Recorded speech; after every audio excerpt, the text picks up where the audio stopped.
숨은 붙어 있는데 두 눈은 완전히 멀었대. 이제 이 여자는 평생 아무것도 못 보는 고깃 덩어리야. 아깝네. 그 브레이크 오일을 다 빼놨는데도 살아남다니. 그래도 장님이니까 지분양도서에 도장 찍게 만드는 건 더 쉽겠어. 조금만 더 참아. 지분만 다 넘어오면 이병실 산소호흡기도 내 손으로 떼버릴 테니까. 그 끔찍하고 소름 끼치는 목소리들이 귓가를 날카롭게 파고들었습니다. 제 이름은 수진입니다. 대한민국 굴지의 제약회사 유일한 후계자이자 남부러울 것 없는 완벽한 가정을 꾸렸다고 굳게 믿었던 세상에서 가장 바보 같은 여자입니다. 끔찍한 굉음과 함께 제 차가 가드레일을 들이받고 절벽 아래로 처참하게 굴러 떨어지던 그날 밤의 기억이 아직도 뇌리에 생생하게 박혀 있습니다. 살이 찢기고 뼈가 산산조각 나는 극한의 고통 속에서도 저는 오직 다정한 남편 민재와 눈에 넣어도 아프지 않을 입양한 아들 도윤이만을 생각하며 사투를 벌였습니다. 하지만 일주일이라는 긴 시간 만에 간신히 의식을 되찾은 저를 반긴 것은 빛 한 줌 존재하지 않는 칠흑 같은 어둠뿐이었습니다. 아무리 눈을 크게 떠보아도 고개를 저어보아도 시야는 먹물을 부은 것처럼 새까맣기만 했습니다. 시력을 완전히 잃었다는 참혹한 절망감에 짐승 같은 비명을 토해내려던 찰나 굳게 닫혀있던 VIP 병실 문이 열리는 소리가 들렸고 저는 무의식적으로 두 눈을 감은 채 죽은 듯이 미동도 하지 않았습니다. 그리고 15년이라는 긴 세월을 함께하며 저를 세상에서 가장 사랑한다고 속삭였던 남편의 입에서 흘러나오는 짐승보다 못한 악마 같은 말들을 똑똑히 들어야만 했습니다. 남편과 은밀하고 역겨운 대화를 나누는 저 여자의 목소리는 분명 유라였습니다. 남편이 과거 고아원에서부터 후원하며 친동생처럼 애틋하게 돌봐왔다는 순진하고 가련한 얼굴을 한 불쌍한 아이. 저는 그 아이의 처지가 너무 안쓰러워 제 친동생처럼 아끼며 입을 것, 먹을 것, 심지어 유학 자금까지 부족함 없이 다 챙겨주었습니다. 유라가 갈 곳이 없다고 서럽게 눈물을 흘렸을 때 기꺼이 저희 집에 커다란 별채를 내어주며 가족으로 품어주기까지 했습니다. 그런데 그 깊은 은혜를 이런 끔찍한 방식으로 갚을 줄은 꿈에도 상상하지 못했습니다. 제 차의 브레이크 오일을 고의로 빼놓았다니 제가 겪은 처참한 교통사고는 단순한 불운이나 기계 결함이 아니라 저 두 악마가 철저하고 치밀하게 계획한 살인, 미수 범죄였던 것입니다. 순간 병상 옆에 연결된 심장 박동기가 요동치려 했습니다. 머리끝까지 분노와 배신감이 피가 거꾸로 솟구치듯 밀려왔고 온몸이 사시나무처럼 덜덜 떨려왔지만 저는 얇은 이불 아래로 손톱이 살창을 파고들 정도로 주먹을 꽉 쥐며 필사적으로 호흡을 억눌렀습니다. 지금 이 순간 제가 의식을 찾았다는 사실을 그리고 모든 진실을 엿들었다는 것을 들키는 순간 저 악마들은 당장 제 목을 조르거나 산소호흡기를 떼어내 제 숨통을 완전히 끊어놓을 것이 너무나도 분명했기 때문입니다. 고요한 병실 안에는 지독하고 차가운 소독약 냄새와 함께 저 두 인간의 역겨운 향수 냄새가 뒤섞여 맴돌고 있었습니다. 곧이어 남편의 크고 거친 손이 제 차가운 뺨을 소름 끼치도록 다정하게 쓰다듬는 것이 느껴졌습니다. 겉으로는 병든 아내를 애틋하게 보살피는 척하지만 그 손길 너머에는 짙고 끔찍한 살기가 가득 담겨 있었습니다. 남편이 제 귓가에 대고 뱀처럼 낮고 섬뜩하게 속삭였습니다.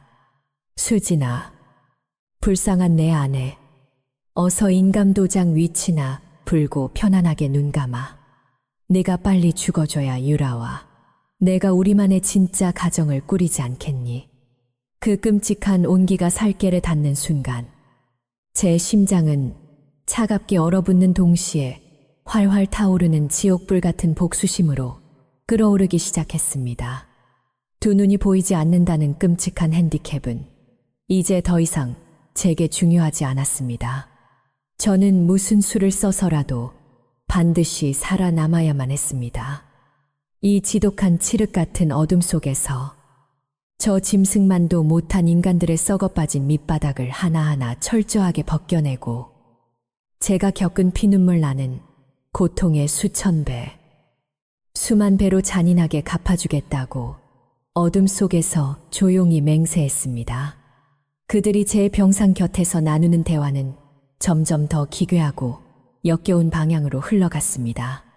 조용한 병실 안에 두 사람의 숨소리가 기분 나쁘게 얽히기 시작했습니다. 옷자락이 스치는 소리, 그리고 짐승처럼 헐떡이는 얕은 숨결. 제 남편 민재와 제가 친동생처럼 거두어준 유라가 아직 생사를 오가며 누워있는 제 병실 안에서, 그것도 불과 한 뼘 떨어진 소파 위에서 끔찍한 정사를 벌이고 있는 것입니다. 아, 오빠 수진 언니가 갑자기 깨어나면 어떡해. 유라의 목소리에는 두려움이 아닌 묘한 흥분과 조롱이 섞여 있었습니다. 걱정 마. 저 여자는 지금 뇌신경이 절반쯤 죽어버린 상태야. 숨만 쉬고 있을 뿐이지. 우리 목소리도 우리가 여기서 뭘 하는지도 전혀 모른다고. 민재의 대답은 너무나도 태연하고 차가웠습니다. 15년 동안 제게 아침마다 사랑한다고 속삭이던 그 다정한 입술에서 나오는 말이라고는 도저히 믿을 수 없을 만큼 끔찍한 조소였습니다. 살칸이 맞닿는 마찰음과 유라의 간지러운 웃음소리가 어둠 속에서 제 고막을 찢어놓을 듯이 크게 울려 퍼졌습니다. 제가 15년 동안 헌신했던 사랑의 대가가 고작 이것이었습니까? 매일 아침 남편의 출근길 넥타이를 메어주며 짓던 미소. 유라가 첫 월급을 탔다며 사온 싸구려 립스틱을 보며 흘렸던 감동의 눈물. 그 모든 빛나던 시간들이 사실은 저를 갉아먹기 위해 저들이 쳐놓은 거미줄이었다는 사실에 온몸의 피가 차갑게 식어내렸습니다. 저는 이불 아래로 두 발을 꽉 꼬고 혹시라도 심장 박동기가 요동쳐 제 의식을 들키지 않도록 호흡을 아주 얕고 느리게 조절해야만 했습니다. 오빠 언니 차, 브레이크 오일 뺄 때 진짜 아무도 못 봤지? 블랙박스랑 주변 CCTV 다 확인한 거 맞지? 유라가 속삭이듯 묻자 민재는 차갑게 코웃음을 쳤습니다. 당연하지. 내가 누구냐? 내가 그 블랙박스 메모리 카드까지 직접 다 씹어 삼켰어. 경찰놈들은 그냥 운전 미숙으로 인한 단순 사고로 결론 낼 거야. 아, 근데 진짜 아깝네. 그 낭떠러지에서 굴렀는데도 저렇게 질기게 살아남다니. 수진이 제 겉보기엔 온실 속 화초 같아도 은근히 독한 구석이 있다니까. 남편의 그 말에 유라는 앙칼진 목소리로 투덜거렸습니다. 짜증나 나는 언니가 이참에 확 죽어버렸으면 했는데. 그래야 오빠 호적에 내 이름도 올리고 도윤이 그 멍청한 입양아. 새끼도 당장 고아원으로 다시 쫓아내버리지. 언제까지 내가 저 맹인 여자 비위 맞추면서 불쌍한 동생 코스프레를 해야 돼. 유라의 입에서 제 아들 도윤이의 이름이 나오는 순간 제 억장은 무참히 무너져 내렸습니다. 도윤이는 제가 가슴으로 낳아 피눈물 나게 키운 제 목숨 같은 아이입니다. 그런데 저 두 악마는 저를 죽이는 것도 모자라 제 아들마저 길거리로 내쫓을 치밀하고도 잔악한 계획을 세우고 있었던 것입니다. 조금만 참아. 우리 자기 어차피 저 여자는 이제 앞을 못 봐. 장님이라고 며칠 뒤에 회사 변호사놈 매수해서 지분 양도서랑 유언장 위조해 올 테니까 그때 저 여자 손가락에 인주 묻혀서 강제로 도장만 찍으면 게임 끝이야. 유성제약의 모든 경영권과 재산이 내 손에 완벽하게 들어오는 그날, 저 산소호흡기 줄은 내 손으로 직접 가위로 싹둑 잘라버릴게. 약속해. 쪽하는 소름 끼치는 입맞춤 소리와 함께 남편은 유라에게 끔찍한 살인 계획을 마치 로맨틱한 프러포즈처럼 속삭였습니다. 두 사람의 발자국 소리가 서서히 멀어지고 병실 문이 닫히는 그 순간까지 저는 단 한 번의 눈물도 흘리지 않았습니다. 아니, 눈물조차 사치였습니다. 이 지옥 같은 어둠 속에서 저 짐승들을 잡아먹을 가장 거대하고 잔인한 괴물이 되기 위해 저는 제 안의 모든 인간적인 감정을 철저하게 죽이고 또 죽여야만 했습니다. 저들이 저를 맹인이라 비웃으며 방심하는 사이 저는 어둠 속에서 저들의 숨통을 끊어버릴 가장 날카로운 칼을 갈기 시작했습니다. 이제부터 시작될 저의 연기는 그들이 생각하는 것보다 훨씬 더 완벽하고 치명적일 것입니다. 일주일 뒤 저는 지옥 같았던 병원을 퇴원하여 제가 그토록 사랑했던, 그러나 이제는 거대한 감옥이 되어버린 저희 집으로 돌아왔습니다. 현관문을 열고 들어서는 순간 익숙하고 포근했던 집안의 향기 대신 낯설고 짙은 향수 냄새가 훅 끼쳐왔습니다. 너무나도 익숙한 유라의 향수였습니다. 조심해. 여보, 턱이 있으니까 천천히 걸어. 민재는 한없이 다정하고 부드러운 목소리로 제 허리를 꽉 감싸 안으며 거실로 안내했습니다. 현관에 마중을 나와 있던 가사도우미 아줌마와 운전기사 앞에서는 세상에 둘도 없는 헌신적이고 눈물겨운 남편의 완벽한 연기였습니다. 사모님 무사히 돌아오셔서 정말 다행입니다. 아줌마가 울먹이며 말하자 민재가 무겁고 처연한 한숨을 푹 쉬며 대답했습니다. 아내의 두 눈이 저렇게 멀어버렸으니 당분간 집안일에 각별히 신경 써주세요. 그리고 유라야, 인사해라. 앞으로 수진이를 24시간 내내 전담해서 돌봐줄 특별 간병인이야. 그 악마 같은 선언에 제 심장은 꽁꽁 얼어붙은 얼음물에 처박힌 듯 차갑게 굳어버렸습니다. 네, 오빠 아니 형부. 언니는 제가 가족처럼, 아니 제 친언니처럼 정성껏 모실 테니까 아무 걱정하지 마세요. 유라의 앳되고 가증스러운 목소리가 넓은 거실에 울려 퍼졌습니다. 가사도우미는 참 훌륭하고 착한 아가씨라며 칭찬을 아끼지 않았지만 제 귀에는 그 목소리가 저를 갈기갈기 찢어 죽이겠다는 소름 끼치는 악마의 조롱으로 들렸습니다. 저를 간병한다는 명목하에 부부의 성역인 안방까지 당당하게 꿰차고 들어와 이 집의 안주인 노릇을 하겠다는 뻔뻔하고 역겨운 선전포고였던 것입니다. 민재의 부축을 받아 안방의 넓은 침대에 눕혀진 후 사람들의 웅성거리는 발소리가 서서히 멀어지고 방 안에는 결국 저와 유라 단둘만 남게 되었습니다. 찰칵하고 안방문이 굳게 잠기는 소리가 들렸습니다.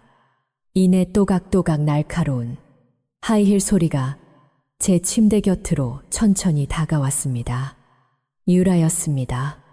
시각장애인이 된 환자의 방 안에서 하이힐을 신고 돌아다니며 저를 발밑에 두고 짓밟겠다는 듯한 오만하고 잔인한 발걸음이었습니다.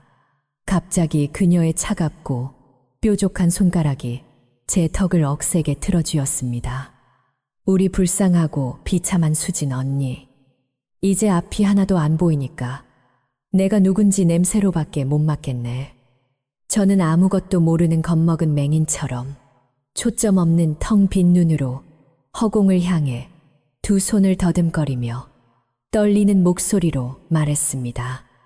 유유라니, 내가 도대체 왜 내 안방에 있는 거야? 왜긴 왜야, 이 등신 같은 멍청아. 이제 이 화려한 안방, 침대도, 이 으리으리한 집구석도, 내 잘난 남편도 다 내 거니까 당당하게 짐 싸들고 들어온 거지. 유라는 제 귓가에 입술을 바짝 대고 독사처럼 쉬칫거리며 속삭였습니다. 그녀의 길고 날카로운 손톱이 제 턱살을 깊숙이 파고들어 찌릿한 통증이 느껴졌지만 저는 짐짓겁에 질린 척 몸을 바들바들 떨며 이불자락을 꽉 움켜쥐었습니다. 앞으로 내 기분 거스르지 마. 내 알량한 목숨줄은 이제 오빠가 아니라 내 소나귀에 달려있으니까. 약 먹을 시간 되면 꼬박꼬박 개처럼 입 벌리고 내가 주는 대로 군말 없이 삼켜. 알았어. 그녀는 제 얼굴을 벌레 보듯 거칠게 밀쳐냈습니다. 푹신한 침대 시트에 얼굴이 비참하게 처박히는 굴욕감 속에서도 저는 입술을 꽉 깨물고 입안으로 흘러내리는 피눈물을 억지로 삼켰습니다. 이 완벽하게 통제된 밀실에서 저 사악한 여자가 앞으로 제게 무슨 잔혹한 짓을 할지 너무나도 뻔히 보였습니다. 하지만 유라는 짐작조차 하지 못하고 있었습니다.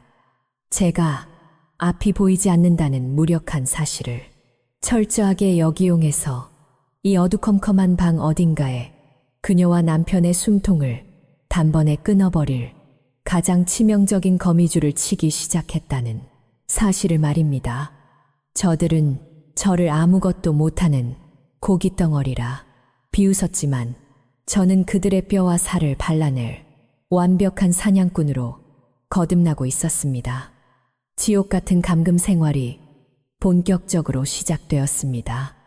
유라는 저를 돌본다는 명목으로 제 병원 처방약부터 완벽하게 통제하기 시작했습니다. 교통사고로 산산조각 났던 뼈들이 채 붙지도 않아 매일 밤 뼛속까지 파고드는 끔찍한 통증이 밀려왔습니다. 하지만 그녀는 의사가 처방해준 마약성 진통제를 쓰레기통에 내버리거나 구두굽으로 짓밟아버렸고 대신 아무 효과도 없는 싸구려 비타민 알약이나 소화제를 제 입에 억지로 쑤셔 넣었습니다. 언니, 약 먹을 시간이야. 입 벌려. 차갑고 신경질적인 유라의 목소리가 들릴 때마다 저는 아무것도 모르는 시각장애인인 척 순순히 턱을 벌려야 했습니다. 정체 모를 알약을 삼키고 나면 어김없이 찢어질 듯한 고통이 전신을 무자비하게 덮쳤습니다. 진통 효과가 전혀 없는 가짜 약이었으니 어찌 보면 당연한 결과였습니다. 저는 땀으로 흠뻑 젖은 침대 시트를 이빨로 꽉 물고 신음소리조차 밖으로 새어나가지 않도록 짐승처럼 발버둥 쳤습니다. 제가 고통에 몸부림치며 눈물을 흘릴수록 방구석 소파에 다리를 꼬고 앉아 콧노래를 부르며 잡지를 넘기는 유라의 웃음소리는 더욱 낭낭하게 울려 퍼졌습니다. 저 악마 같은 여자는 제가 이 끔찍한 고통에 미쳐버리기를, 스스로 신경쇠약에 걸려 삶을 포기해버리기를 간절히 바라고 있었던 것입니다. 약물 통제뿐만이 아니었습니다. 식사 시간은 매일 반복되는 더욱 끔찍한 고문이었습니다.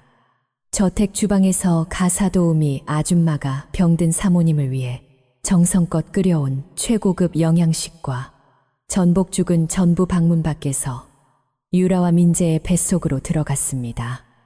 유라가 제 침대 곁으로 들고 들어오는 쟁반 위에는 언제나 시큼하게 쉬어빠진 찬밥이나 소금기가 가득해 혀가 마비될 것 같은 찌꺼기 반찬들 뿐이었습니다. 자, 언니 밥 먹어. 내가 언니 생각해서 특별히 챙겨왔어. 유라는 숟가락에 상한 음식을 듬뿍 퍼서 제 갈라진 입술을 거칠게 찌르며 조롱했습니다.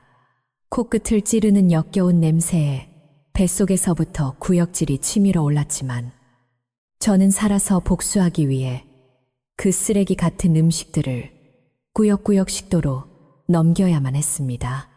참다 못해 웜하고 헛구역질을 쏟아낼 때면 유라는 제 앙상한 등짝을 자비 없이 후려치며 소리쳤습니다. 주는 대로 얌전히 처먹어. 장님 주제에 지금 찬밥, 더운 밥, 가릴 처지야. 아님 오빠 부를까? 네가 내 정성을 무시하고 밥 투정하면서 행패 부린다고 남편을 핑계로 협박하는 그녀의 목소리에는 권력을 쥔 자의 잔인한 쾌감이 끈적하게 묻어 있었습니다. 남편 민재는 밖에서 완벽한 CEO 행세를 마치고 돌아올 때마다 제 방에 들러 세상에서 가장 다정한 목소리로 물었습니다. 여보, 오늘은 좀 어때? 우리 유라가 밥은 잘 챙겨줘. 그 가증스러운 목소리를 귓가에서 들을 때마다 당장이라도 그의 목덜미를 물어뜯고 진실을 까발리고 싶었습니다. 하지만 저는 텅 빈 눈동자로 허공을 더듬으며 한없이 떨리는 약한 목소리로 대답했습니다. 네 여보, 유라가 제 손발이 되어서 너무 잘해주고 있어요. 정말 고마운 아이예요. 그 대답을 듣고 나면 안방 문턱 너머에서 민재와 유라는 서로의 허리를 끌어안고 소리 죽여 낄낄거렸습니다. 멍청하고 눈먼 아내가 자신들의 완벽한 연기에 완벽하게 속아 넘어가 서서히 말라 죽어가고 있다고 굳게 믿으면서 말입니다. 하지만 그들이 철저하게 착각하고 있는 것이 하나 있었습니다.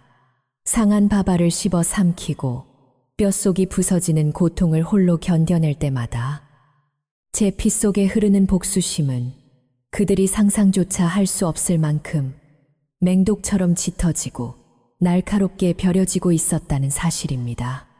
지옥 같은 감금 생활이 이어지던 어느 날 안방문이 활짝 열리며 낯선 사람들의 웅성거리는 소리가 거실에서부터 들려왔습니다. 남편 민재가 유성제약의 주요 주주들과 임원진들을 집으로 초대한 날이었습니다. 아픈 아내를 지극정성으로 돌보는 헌신적인 남편의 이미지를 회사 내부에 완벽하게 각인시키기 위한 소름 끼치도록 철저하게 계산된 정치적 쇼였습니다. 유라는 짜증 섞인 거친 손길로 제 환자복을 벗기고 최고급 실크 드레스를 억지로 입혔습니다. 앞이 보이지 않는 척하며 핏기 없이 축 늘어져 있는 제 얼굴에 그녀는 차가운 퍼프로 화장품을 두드리며 귓가에 조롱하듯 속삭였습니다. 오늘 오빠가 임원들 앞에서 아주 중요한 발표를 할 거니까 얌전히 미소나 짓고 있어. 멍청한 장님 티내서 오빠 체면 구기면 오늘 밤 밥그릇엔 진짜 쥐약이라도 섞어 먹일 줄 알아. 저는 초점 없는 눈동자를 허공에 둔 채 두 손을 덜덜 떨며 드레스 자락을 꽉 쥐었습니다. 휠체어에 태워져 거실로 나가자 사람들의 가식적인 위로와 찬사가 쏟아졌습니다. 김 대표님은 정말 대단하십니다. 이렇게 큰 사고를 겪은 사모님을 직접 돌보시면서 회사 매출까지 역대 최고치를 달성하시다니요. 민재는 제 휠체어 옆에 무릎을 꿇고 앉아 제 차가운 두 손을 자신의 뺨에 비비며 한없이 다정하고 처연한 목소리로 대답했습니다. 과찬이십니다. 제 아내가 이렇게 빛을 잃고 어둠 속에 갇혀 있는데 제가 어떻게 밖에서 편히 웃을 수 있겠습니까? 수진이가 다시 세상을 볼 수만 있다면 제 두 눈이라도 당장 뽑아주고 싶은 심정입니다. 그 역겨운 위선에 제 위장이 짐승처럼 뒤틀리는 것 같았습니다. 임원들은 민재의 그 끔찍하고도 완벽한 연기에 완벽하게 속아 넘어가 고개를 끄덕이며 혀를 찼습니다. 민재는 한술 더 떠서 주방장이 끓여온 송로버섯 수프를 직접 숟가락으로 떠서 제 입가로 가져왔습니다. 매일 유라가 던져주는 쉰내, 나는 찬밥 덩어리만 짐승처럼 삼키던 제 입술에 따뜻하고 고급스러운 수프가 닿는 순간 저는 치밀어 오르는 헛구역질을 필사적으로 억누르며 천천히 입을 벌려야 했습니다. 여보 천천히 먹어 뜨거우니까 내가 다 식혀서 줄게. 귓가에 울리는 남편의 다정한 목소리. 너머로 거실 구석에 서서 샴페인 잔을 신경질적으로 부딪히는 유라의 짜증난 숨소리가 선명하게 들려왔습니다. 저는 완벽한 맹인 연기를 하며 사람들 앞에서는 한없이 여리고 남편만 의지하는 불쌍한 아내의 미소를 지어 보였습니다. 하지만 제 머릿속은 얼음장처럼 무섭고 차갑게 돌아가고 있었습니다. 임원들이 샴페인 잔을 부딪히며 나누는 은밀한 대화 속에서 민재가 다음 달 열릴 임시 주주총회에서 저를 심신미약 및 금치산자로 몰아 경영권을 완전히 장악하려 한다는 소름 돋는 계획을 엿들었기 때문입니다. 저에게 남은 시간이 그리 많지 않았습니다. 이 거대한 쇼룸 한가운데에서 박제를 당한 채 저들이 쳐놓은 덫에 무기력하게 걸려들 수는 없었습니다. 저는 수풀을 억지로 삼키며 고개를 푹 숙인 채 덜덜 떨리는 손으로 남편의 바지깃을 꼭 쥐었습니다. 고마워요, 여보. 나한테는 당신밖에 없어요. 그 맹목적인 순종의 말을 내뱉는 제 핏기 없는 입술 끝에는 그 누구도 눈치채지 못한 서늘하고 잔혹한 살기가 아주 옅게 스치고 지나갔습니다. 그날 밤 지옥 같았던 위선적인 파티가 끝나고 저택은 쥐죽은 듯 깊은 정막에 잠겼습니다. 굳게 닫힌 안방 침대에 홀로 누워있던 저는 가슴팍에 차갑게 닿아있는 은빛 목걸이 펜던트를 떨리는 손길로 천천히 어루만졌습니다. 그것은 돌아가신 제 친정어머니가 남겨주신 유일한 유품이자 제가 병원에서 퇴원하던 날 제 아들 도윤이가 눈물을 글썽이며 제 목에 직접 걸어주었던 바로 그 목걸이였습니다. 엄마, 어떤 어둠 속에서도 이 목걸이가 엄마를 안전하게 지켜줄 거예요. 도윤이의 그 간절했던 목소리가 환청처럼 귓가를 맴돌았습니다. 시력을 완전히 잃어버린 대신 제 손끝의 감각은 굶주린 야수처럼 소름 끼칠 정도로 예민하게 살아나고 있었습니다. 차가운 금속 표면을 무의식적으로 샅샅이 더듬던 제 손가락 끝에 평소에는 단 한 번도 느껴보지 못했던 아주 미세하고 이질적인 홈이 만져졌습니다. 심장이 갈비뼈를 부수고 튀어나올 듯이 거칠게 뛰기 시작했습니다. 밖에서 발소리가 들릴까봐 이불을 머리끝까지 푹 뒤집어 쓴 채 저는 숨소리조차 죽이고 떨리는 양손으로 펜던트의 뒷면을 조심스럽게 쓸어내렸습니다. 아주 작은 바늘 구멍만 한 미세한 틈새와 초소형 마이크로 SD 카드가 삽입되는 눈에 보이지도 않을 만큼 얇은 슬롯이 제 지문에 선명하게 느껴졌습니다. 덜덜 떨리는 손끝으로 그 작은 칩의 테두리를 확인하는 순간 저는 온몸에 짜릿한 전율이 일어나는 것을 느꼈습니다. 그것은 단순한 어머니의 유품이 아니었습니다. 24시간 내내 주변의 모든 미세한 숨소리조차 빨아들이듯 녹음하는 특수 제작된 초소형 도청 녹음기였습니다. 도윤이었습니다.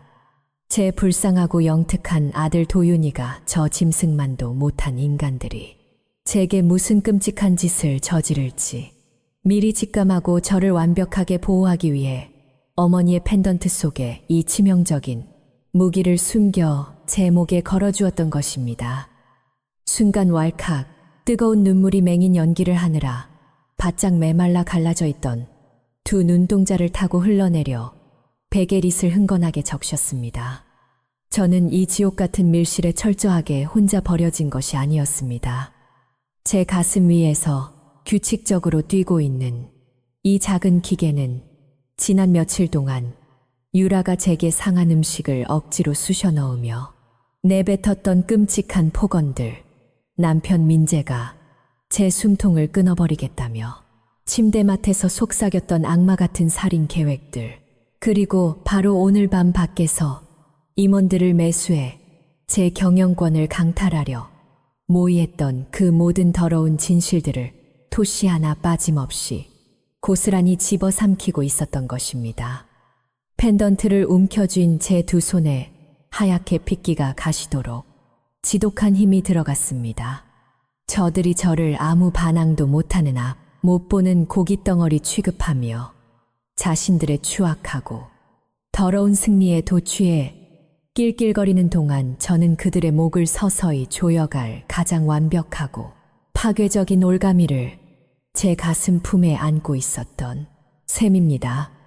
남편과 유라는 이 작은 목걸이가 자신들의 뼈와 살을 발라내고 영혼까지 파멸시킬 참혹한 사형 선고문이라는 사실을 꿈에도 모른 채 내일 아침이면 또다시 제 방문을 열고 들어와 다정한 천사 행세를 하며 역겨운 연기를 시작할 것입니다. 하지만 이제 판은 완전히 뒤집혔습니다.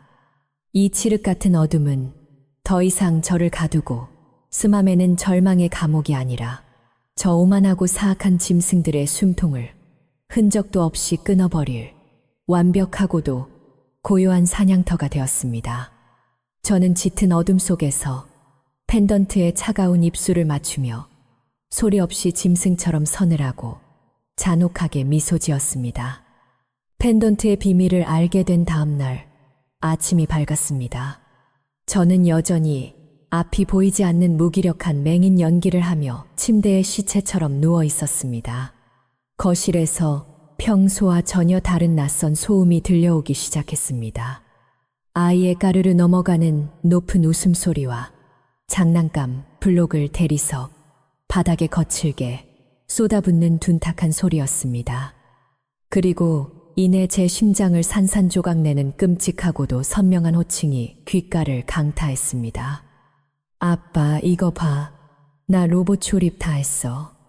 대여섯 살쯤 되어 보이는 어린 남자아이의 낭낭한 목소리였습니다. 그래, 우리 아들 진짜 천재네. 아빠가 이따가 백화점 가서 더 큰 장난감 사줄까? 다정함이 뚝뚝 묻어나는 그 달콤한 목소리는 의심할 여지 없는 제 남편 민재였습니다. 오빠 애 버릇 나빠져. 너무 오냐오냐 키우면 나중에 통제하기 힘들단 말이야. 뒤이어 들려온 유라의 애교 섞인 핀잔에 저는 온몸에 핏기가 가시고 심장이 차갑게 역류하는 것을 느꼈습니다. 단순한 육체적 불륜이 아니었습니다. 저 두 악마는 이미 오래전부터 저를 철저하게 기만하며 밖에서 자신들만의 은밀하고도 완벽한 진짜 가정을 꾸리고 있었던 것입니다. 쿵쾅거리는 심장 박동 소리가 밖으로 새어나갈까 두려워 저는 이불을 꽉 움켜쥐고 숨을 참았습니다. 이내 굳게 닫혀있던 제 안방문이 거칠게 열리는 소리가 들렸습니다. 유라가 아이의 손을 잡고 시각장애인인 제가 누워있는 침대 곁으로 당당하고 오만하게 걸어 들어온 것입니다. 지훈아, 인사해. 저기 누워있는 아줌마가 우리 지훈이 앞으로 쓸 장난감이랑 맛있는 과자 다 사줄 돈 많은 호구 아줌마야. 유라는 제 침대 시트를 구두발로 툭툭 치며 아이의 귀에 대고 그 끔찍한 소리를 짓거렸습니다. 엄마, 저 아줌마는 왜 눈을 무섭게 뜨고 있어? 나 저 아줌마 싫어. 아이의 순진하고도 잔인한 투정에 남편 민재가 방 안으로 따라 들어오며 껄껄 웃는 소리가 들렸습니다. 무서워할 거 하나도 없어. 그냥 건전지 다 달아서 고장난 헌인형 같은 거야. 우리 지훈이가 이 으리으리하고 넓은 집에서 제일 높은 진짜 주인이니까 마음껏 뛰어놀아 알겠지. 남편의 그 짐승 같은 선언은 제게 남아있던 마지막 인간적인 연민과 부부로서의 정조차 가루처럼 빻아버렸습니다. 15년 동안 아이를 갖지 못해 시어머니의 멸시를 견디며 죄인처럼 고개 숙이고 살아왔던 제 지난날의 피눈물이 너무나도 억울하고 원통해서 미쳐버릴 것 같았습니다. 그래서 저는 보육원 구석에서 잔뜩 웅크리고 있던 가엾은 도윤이를 제 친아들처럼 품어 안고 제 모든 뼈와 살을 깎아 정성껏 키워냈습니다. 그런데 평생을 다정하고 헌신적인 남편인 척 연기해온 저 인간은 뒤에서 제 친동생처럼 돌봐준 년과 바람을 피워 진짜 핏줄을 만들어 놓고 제 목숨과 경영권을 통째로 훔쳐내어 그 더러운 사생아에게 물려줄 작정을 하고 있었던 것입니다. 방 안의 비싼 도자기 장식품을 마구잡이로 깨뜨리며 뛰노는 아이의 발소리와 그 모습을 흐뭇하게 바라보는 두 남녀의 웃음소리가 마치 지옥에서 들려오는 저승사자의 합창처럼 병실을 꽉 채웠습니다. 저는 바들바들 떨리는 두 손으로 허공을 허우적거리며 공포에 질린 척 연기했습니다. 여보, 무슨 소리야? 누가 우리 침실에 들어온 거야? 아이, 목소리가 들리는데 이 아이는 누구야? 제 처절하고 비참한 절규의 민재는 차갑게 코웃음을 치며 허우적대는 제 손목을 매정하게 확 쳐냈습니다. 수진아, 너 귀도 멀었어. 거실 텔레비전 소리잖아. 아침 드라마에서 나오는 소리를 듣고 왜 이리 발작을 해? 눈이 멀어서 캄캄하니까 이젠 별의별 환청까지 다 들리나 보네. 약이나 얌전히 처먹고 잠이나 자. 그는 제 눈먼 상태를 교묘하게 조롱하며 천연덕스럽게 뻔뻔한 거짓말을 늘어놓았습니다. 하지만 제 가슴팍에서 차가운 금속성을 뿜어내는 은빛 펜던트는 그들의 추악한 대화와 사생아의 웃음소리, 그리고 저를 비웃고 짓밟는 그 모든 끔찍한 진실의 순간들을 1초에 오차도 없이 완벽하게 빨아들여 디지털 칩 속에 영원히 박제하고 있었습니다. 그래, 지금 마음껏 웃어두렴.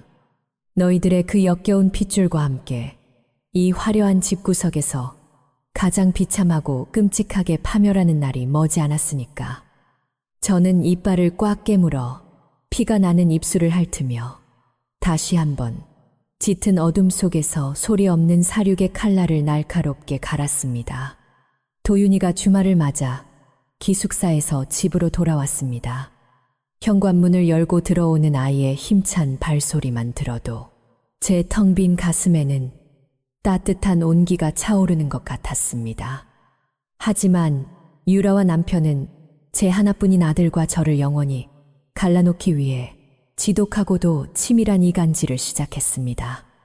거실 소파에 도윤이를 앉혀놓고 남편 민재가 세상에서 가장 깊은 한숨을 내쉬며 거짓 눈물을 짜내는 소리가 들려왔습니다.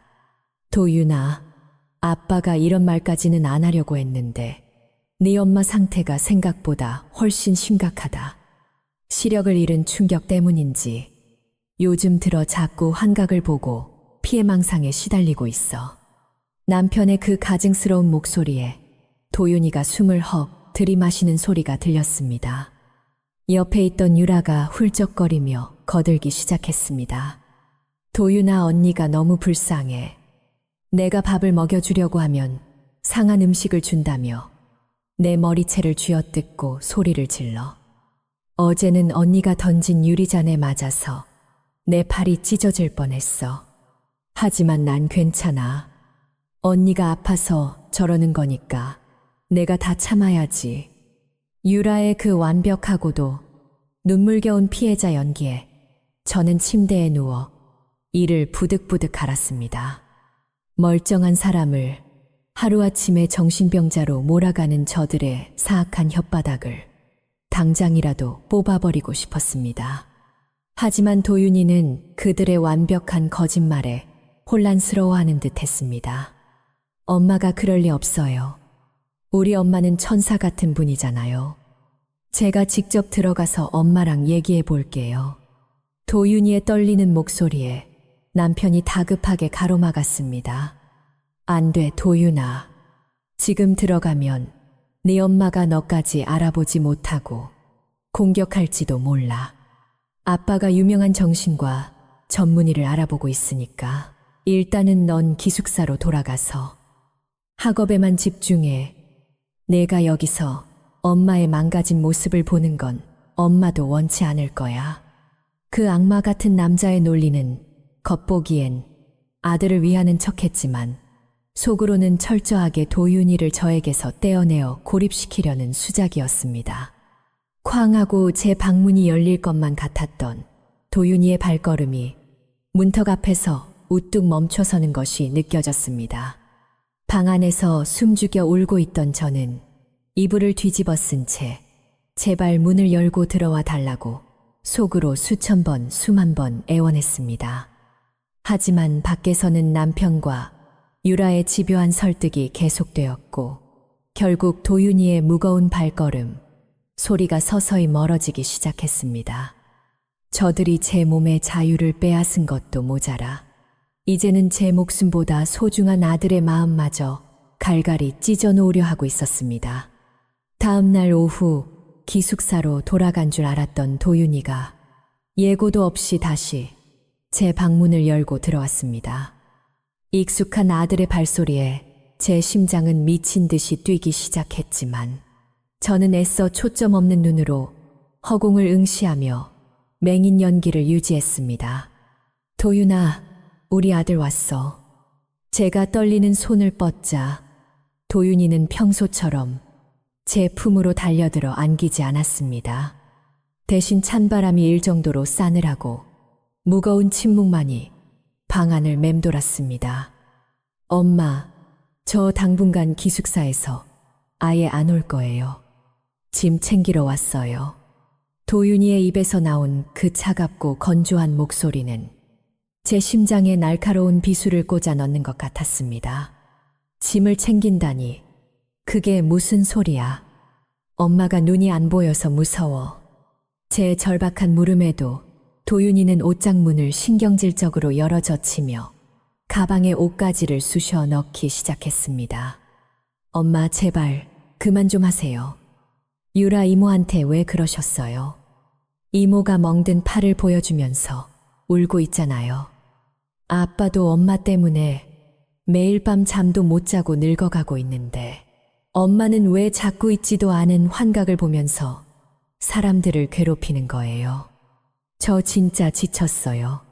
엄마의 그런 미쳐가는 모습을 더 이상 보고 싶지 않아요. 아들의 그 모진 말들은 남편과 유라가 치밀하게 짜놓은 각본에 완벽하게 놀아나고 있다는 증거였습니다. 가슴이 갈기갈기 찢어지고 숨이 턱턱 막혀와 당장이라도 무릎을 꿇고 진실을 외치고 싶었습니다. 도윤아, 저들이 나를 죽이려 했다고 밥에 쉰내. 나는 쓰레기를 섞어주고 진통제마저 뺏어갔다고 외치고 싶었습니다. 하지만 저는 덜덜 떨리는 주먹을 꽉 쥐고 혀를 깨물며 차오르는 오열을 삼켰습니다. 만약 지금 제가 모든 진실을 폭로한다면 피 끓는 청춘인 제 아들은 당장 밖으로 뛰쳐나가 저 두 악마를 죽이려 들 것이고 그것은 결국 제 아들을 범죄자로 만들어 그들의 함정에 완벽하게 빠뜨리는 꼴이 될 테니까요. 알았어, 도윤아. 엄마가 미안해. 엄마가 많이 아파서 그래. 우리 아들 공부 열심히 하고 밥 잘 챙겨 먹어. 저는 피눈물을 흘리며 아들의 등 뒤에 대고 한없이 약하고 불쌍한 미친 여자의 목소리로 속삭였습니다. 쾅 하고 방문이 닫히는 소리와 함께 도윤이가 떠나가자 밖에서 남편과 유라가 소리 죽여 낄낄거리는 소리가 펜던트 마이크를 타고 제 심장에 박혔습니다. 완벽하게 고립된 맹인. 그들이 짠 완벽한 지옥의 감옥이 완성되는 순간이었습니다. 도윤이가 떠나고 며칠 뒤 그들의 학대는 상상을 초월하는 방식으로 진화했습니다. 어느 늦은 오후 유라가 제 방으로 들어왔습니다. 쟁반 위에서는 보글보글 끓는 소리와 함께 매콤하고 뜨거운 찌개 냄새가 났습니다. 언니 밥 먹을 시간이야. 오늘은 오빠가 언니 주라고 특별히 뜨끈한 찌개를 끓여오라고 했거든. 유라의 목소리에는 불길한 웃음기가 섞여 있었습니다. 제가 침대에서 몸을 일으키기도 전에 그녀는 펄펄 끓는 찌개 그릇을 제 앙상한 허벅지 위로 가차없이 엎어버렸습니다. 살칸이 타들어가는 듯한 끔찍한 고통에 저는 짐승처럼 비명을 지르며 침대 아래로 굴러떨어졌습니다.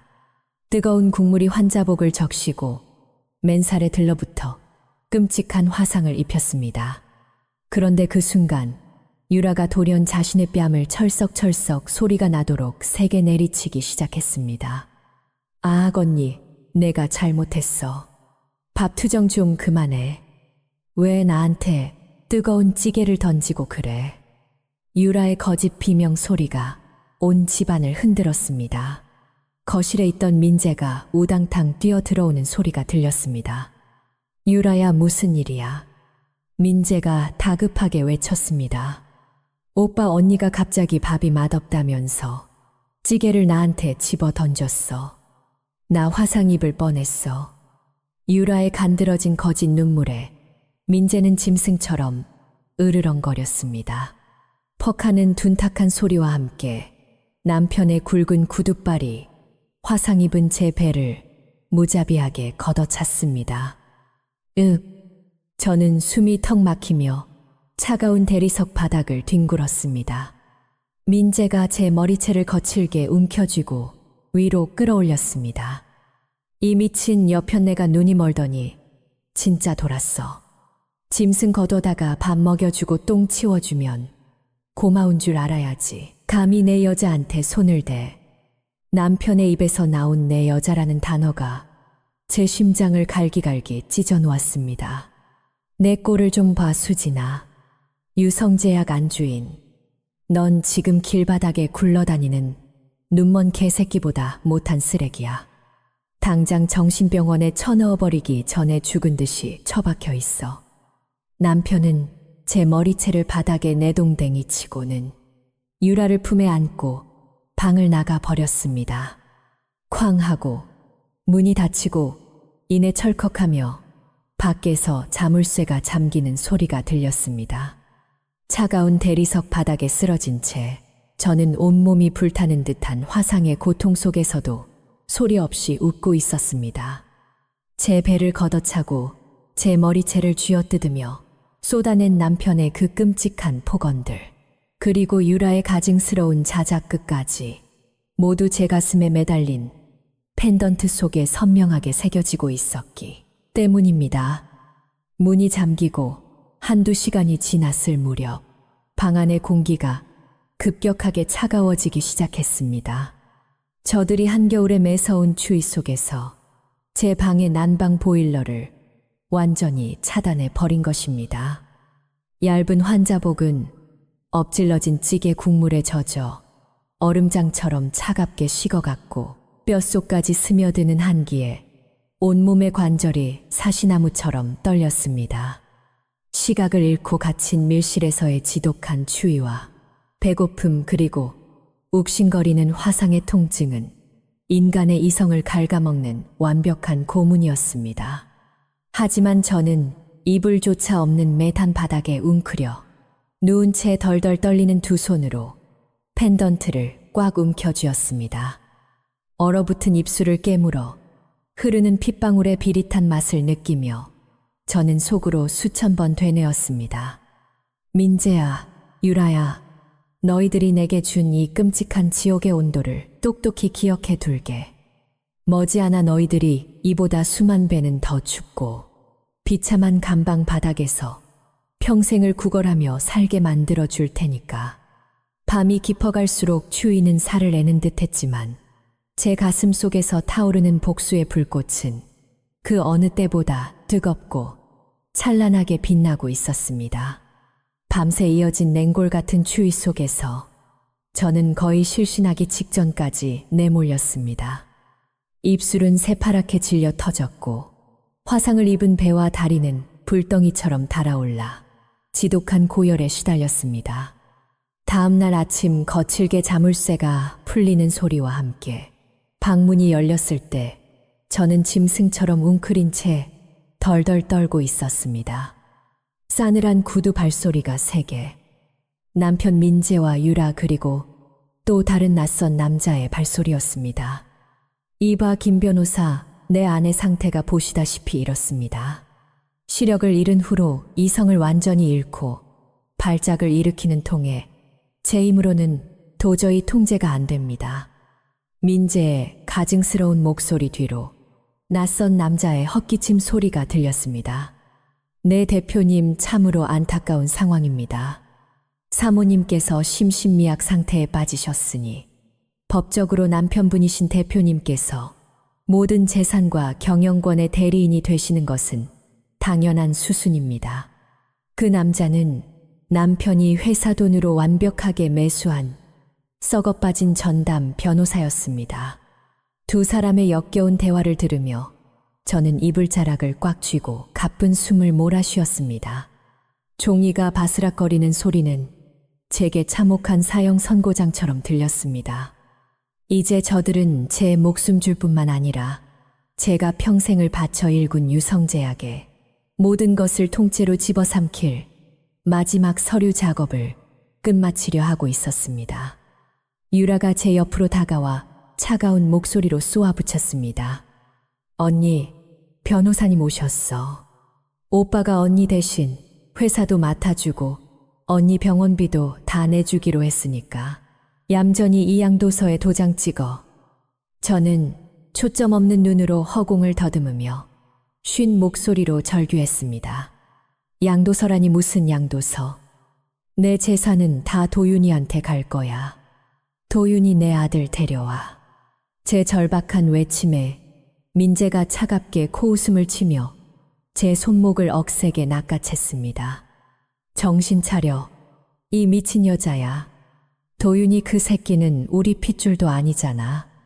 내가 왜 남의 씨한테 내 회사를 물려줘. 이 서류는 내가 가진 유성제약, 지분 100%와 이 저택을 포함한 모든 명의를 내 앞으로 이전한다는 서약서야. 그리고 도윤이 그 입양한 놈을 우리 호적에서 영구히 파양한다는 동의서이기도 하지. 파양이라는 단어가 제 귓가를 때리는 순간 이성을 잃고 악을 쓰며 발버둥 쳤습니다.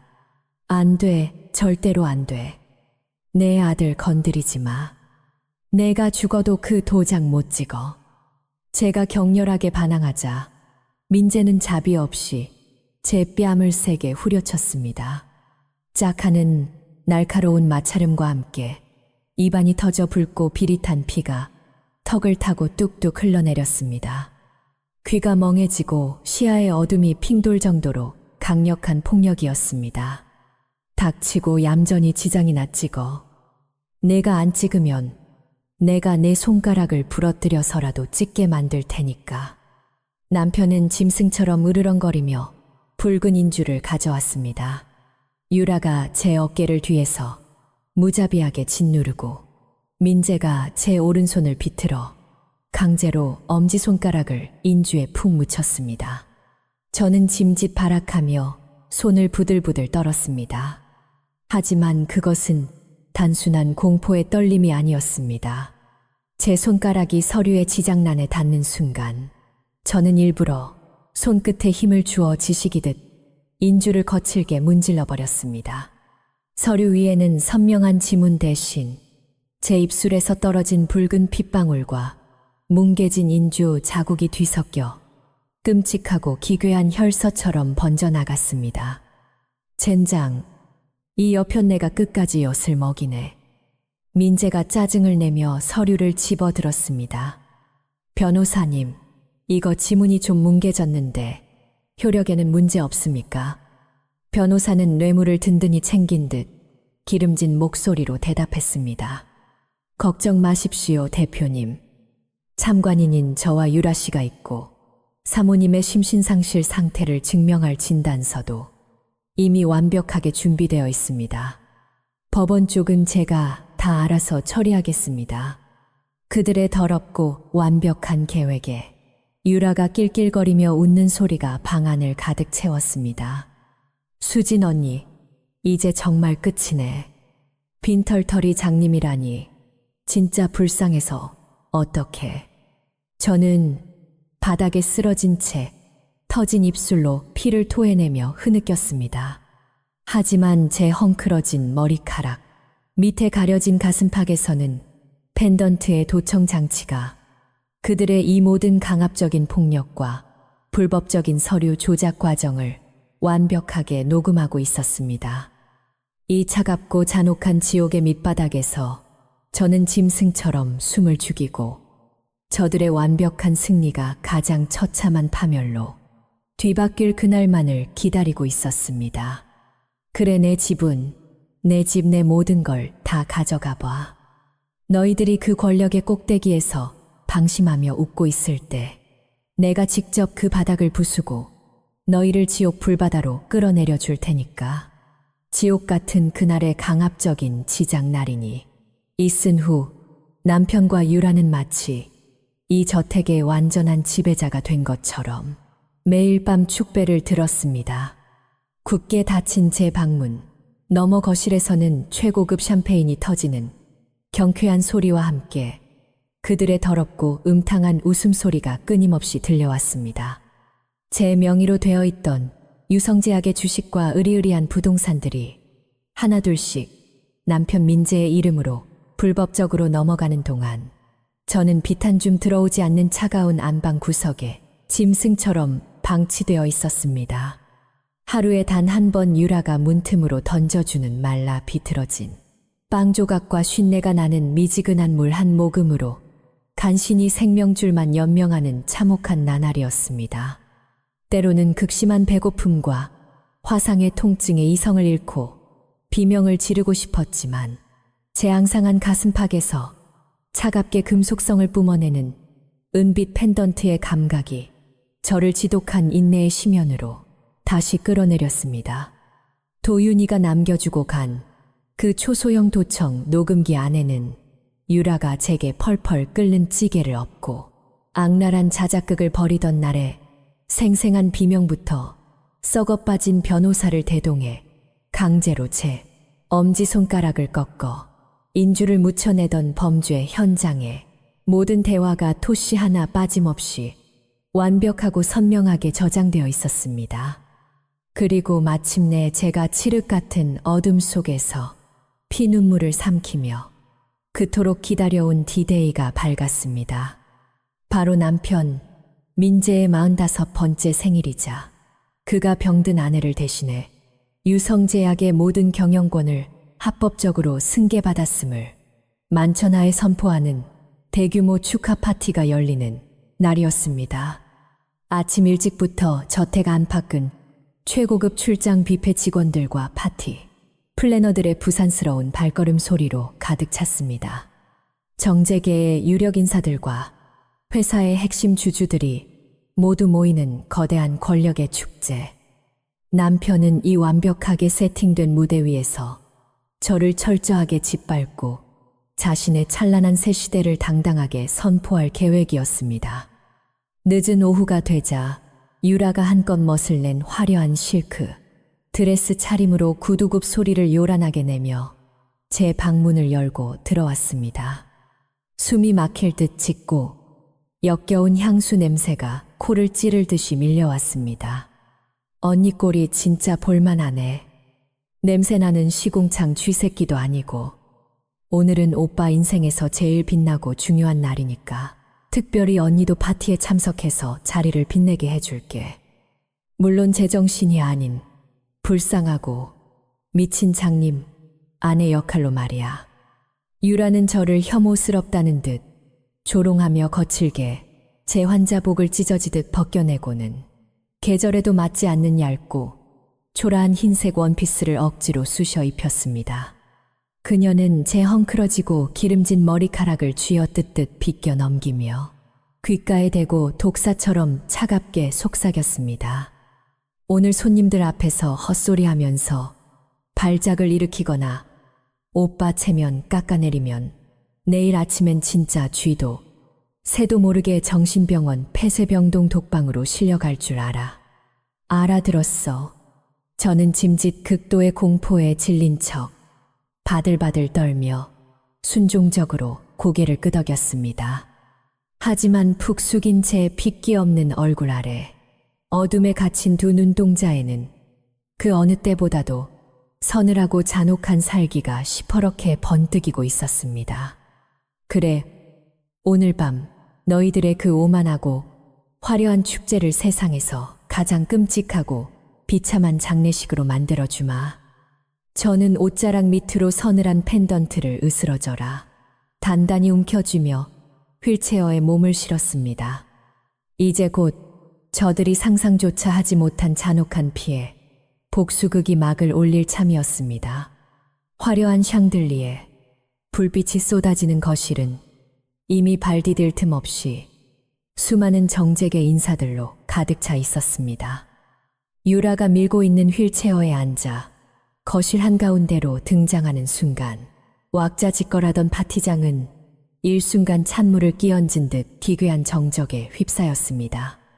사람들의 시선이 일제히 저를 향해 꽂히는 것이 보이지 않아도 온몸의 피부로 생생하게 느껴졌습니다. 유성제약을 대한민국 최고의 기업으로 일궈냈던 우아하고 당당했던 안주인의 모습은 온데간데 없고 계절에 맞지 않는 얇고 초라한 흰색 원피스를 입은 채 초점 없는 눈으로 허공을 맴도는 깡마른 미친 여자가 나타났으니 당연한 반응이었습니다. 남편 민재는 짐짓 무겁고 비통한 표정을 지으며 제 휠체어 곁으로 다가왔습니다. 그는 샴페인 잔을 든 제 손님들을 향해 한없이 부드럽고 처연한 목소리로 입을 열었습니다. 여러분, 제 아내가 비록 두 눈의 시력을 잃고 마음의 병까지 깊게 얻었지만 오늘 제 생일만큼은 꼭 직접 축하해주고 싶다며 이렇게 어려운 걸음을 해주었습니다. 몸이 온전치 않은 아내를 끝까지 책임지고 보살피는 것, 그것이 남편 된 도리이자 유성제약의 새로운 대표로서 제가 짊어져야 할 숭고한 십자가라고 생각합니다. 그의 완벽하고 가증스러운 연설이 끝나자마자 거실 곳곳에서 감탄 어린 박수갈채와 위로의 말들이 쏟아져 나왔습니다. 김 대표님은 정말 하늘이 내린 천사십니다. 저렇게 망가진 사모님을 버리지 않으시다니요. 사람들의 칭송을 들으며 남편과 유라가 몰래 시선을 교환하며 승리의 미소를 짓고 있다는 사실을 저는 아주 잘 알고 있었습니다. 민재는 제 어깨를 다정하게 감싸 쥐며 속삭였습니다. 여보, 손님들 앞에서 축하 인사라도 한마디 해. 저는 바로 지금이 제가 준비한 완벽한 지옥의 덫을 작동시킬 가장 치명적인 타이밍이라는 것을 직감했습니다. 저는 의도적으로 몸을 크게 휘청거리며 휠체어에서 차가운 대리석 바닥으로 처참하게 굴러떨어졌습니다. 제 찢어지는 듯한 비명소리에 파티장은 순식간에 아수라장으로 변했습니다. 손님들이 기겁하며 뒤로 물러섰고 와인잔이 깨지는 소리가 요란하게 울렸습니다. 저는 바닥을 기어다니며 마치 극도의 공포에 질린 짐승처럼 남편의 바짓가랑이를 부여잡고 발작하듯 절규하기 시작했습니다. 여보, 제발 나를 죽이지 마. 지분도 다 넘겨줬고 집도 다 넘겨줬잖아. 이제 제발 상한 밥도 주지 말고 나를 캄캄한 방에 가두지도 마. 도윤아, 우리 도윤이 좀 불러줘. 제발 살려줘. 앞이 보이지 않는 맹인이 바닥을 박박 기어다니며 눈물 콧물을 쏟아내는 그 처절하고 비참한 모습은 남편 민재가 짜놓은 심신상실과 정신병자라는 프레임에 완벽하게 들어맞는 최고의 명연기였습니다. 거실에 모인 귀빈들은 경악을 금치 못하며 웅성거렸습니다. 맙소사, 사모님 상태가 저 정도로 심각했다니. 완전히 이성을 잃으셨잖아. 자신의 완벽한 시나리오대로 아내가 사람들 앞에서 완전히 미쳐버린 모습을 보여주자 남편 민재의 눈동자에는 숨길 수 없는 희열과 잔혹한 권력욕이 활활 타오르고 있었습니다. 그는 사람들을 향해 깊은 한숨을 내쉬며 고개를 저었습니다. 보시다시피 제 아내의 망상증과 발작이 이 정도로 심각합니다. 여러분께 이런 흉한 모습을 보여드려 정말 송구스럽습니다. 유라야, 어서 아내를 다시 방으로 모셔라. 진정제도 좀 투여하고. 유라가 억센 소나기로 제 팔뚝을 움켜쥐고 질질 끌다시피 하여 다시 어두컴컴한 안방으로 저를 밀어 넣었습니다. 짐승처럼 바닥에 엎드려 헐떡이는 저를 향해 잠시 후 파티장 분위기를 대충 수습하고 방으로 따라 들어온 남편, 민재가 묵직한 구두굽 소리를 내며 다가왔습니다. 철컥, 밖에 소음이 차단되도록 방문이 굳게 잠겼습니다. 저들의 오만함이 하늘을 찌르는 이 순간, 펜던트의 녹음기는 제 가슴팍에서 차갑게 번뜩이며 그들의 숨통을 끊어버릴 마지막 한마디를 기다리고 있었습니다. 안방 문이 철컥하고 잠기자마자 거실에서 들려오던 우아한 클래식 음악 소리가 둔탁하게 차단되었습니다. 캄캄하고 냉기 도는 방 안. 저는 여전히 차가운 대리석 바닥에 엎드린 채 가쁜 숨을 몰아쉬며 짐승처럼 웅크리고 있었습니다. 어둠 속에서 짙은 샴페인 향기와 역겨운 시가 냄새가 훅 끼쳐왔습니다. 이내 구두굽 소리가 제 코앞까지 다가오더니 남편 민재가 제 곁에 쪼그려 앉는 기척이 느껴졌습니다. 수진아, 내 사랑하는 아내야. 오늘 연기 정말 완벽했어. 남편의 목소리는 벅차오르는 승리감에 잔뜩 취해 있었습니다. 그는 거칠고 뜨거운 손으로 제 헝클어진 머리채를 다정하게, 그러나 소름 끼치도록 억세게 쓰다듬었습니다. 네가 아까 수많은 VIP들 앞에서 바닥을 기어다니며 오줌까지 지릴 뻔한 그 미친년 짓을 해준 덕분에 이제 이 세상 그 누구도 내가 네 지분과 경영권을 온전히 가져가는 것에 토를 달지 않게 됐어. 다들 오히려 나를 동정하고 찬양하더라니까. 미친 아내를 끝까지 버리지 않는 헌신적인 성자라고 말이야. 그의 뒤에서 유라가 참지 못하고 킥킥거리는 소리가 들렸습니다. 오빠, 진짜 대박이었어. 언니가 아까 살려달라고 발작할 때 나 진짜 웃음 터질 뻔한 거 허벅지 꼬집으면서 겨우 참았잖아. 장님에다가 뇌까지 마시간 미치광이가 됐으니 이제 우리 콧대 높던 수진. 언니 인생은 여기서 완전 디엔드네. 유라는 뾰족한 구두 앞 코로 바닥에 엎드려 있는 채 앙상한 어깨를 툭툭 걷어차며 조롱했습니다. 저는 짐짓 아무 말도 알아듣지 못하는 중증 맹인 환자처럼 허공을 향해 도윤아, 우리 도윤이 하고 쉰 목소리로 중얼거리며 몸을 떨었습니다. 그 가련하고 처참한 제 모습은 오히려 저 짐승들의 입을 완벽하게 열어주는 최고의 기폭제가 되었습니다. 남편 민재는 제 귓가에 입술을 바짝 가져다 대고 마치 세상에서 가장 달콤한 비밀을 공유하듯 은밀하고도 잔인하게 속삭였습니다. 수진아, 이제 너는 껍데기만 남은 송장이나 다름없으니 특별히 진실을 하나 알려줄까? 넉 달 전 그날 밤, 내 차가 낭떠러지로 굴러떨어지기 전에 내가 카센터 직원에게 1,000만 원을 쥐어주고 내 차 브레이크 오일 호스를 정교하게 찢어놓으라고 시켰어.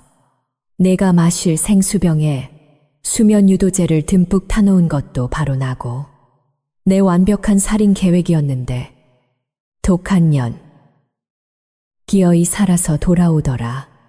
민재의 입에서 나온 명백한 살인 교사 자백에 제 심장은 미친 듯이 요동쳤지만 저는 발작을 멈춘 채 침 흘리는 바보처럼 바닥만 긁어댔습니다. 제 가슴팍에 닿아있는 은빛 펜던트 마이크가 그 끔찍한 자백을 단일 데시벨의 오차도 없이 모조리 빨아들이고 있다는 사실은 꿈에도 모른 채 민재의 광기 어린 고백은 거침없이 이어졌습니다. 그리고 며칠 전 변호사놈 대동에서 찍은 그 지장 말이야. 그거 내가 안 찍겠다고 발악하는 걸 내가 네 손가락을 부러뜨릴 듯이 꺾어서 강제로 찍게 한 거. 그 썩어 빠진 변호사놈한테 5억 주고 완벽하게 입 닫게 만들었어. 서류는 이미 법원 통과했고 이제 유성제약의 모든 권력은 내 것이야. 이 으리으리한 집도 당연히 유라와 내 친아들 지훈이의 것이고, 유라 역시 질세라 제 머리채를 잡아당겨 고개를 억지로 들게 만들며 독을 품은 목소리로 덧붙였습니다. 아, 언니가 애타게 찾는 그 잘난 입양아, 새끼 도윤이 걱정 마. 내일 모레 회사 자금 횡령이라는 억울한 누명을 씌워서 당장 경찰서 유치장에 쳐넣어 줄 테니까. 더러운 고아 새끼가 감히 우리 지훈이 몫을 넘보려고 기어다녀. 언니가 정신병원 독방에서 썩어갈 때 그 새끼도 사이좋게 감방에서 썩게 만들어 줄게. 제 아들의 인생까지 철저하게 파멸시키겠다는 그 악마들의 선언에 저는 입술을 너무 세게 깨물어 입안 가득 뜨겁고 비릿한 피가 쏟아지는 것을 느꼈습니다. 하지만 저는 비명을 지르지도 울지도 않았습니다. 바닥을 긁던 제 두 손은 어느새 가슴팍의 펜던트를 핏기가 가시도록 터질 듯이 강하게 움켜쥐고 있었습니다. 그래, 더 떠들어라.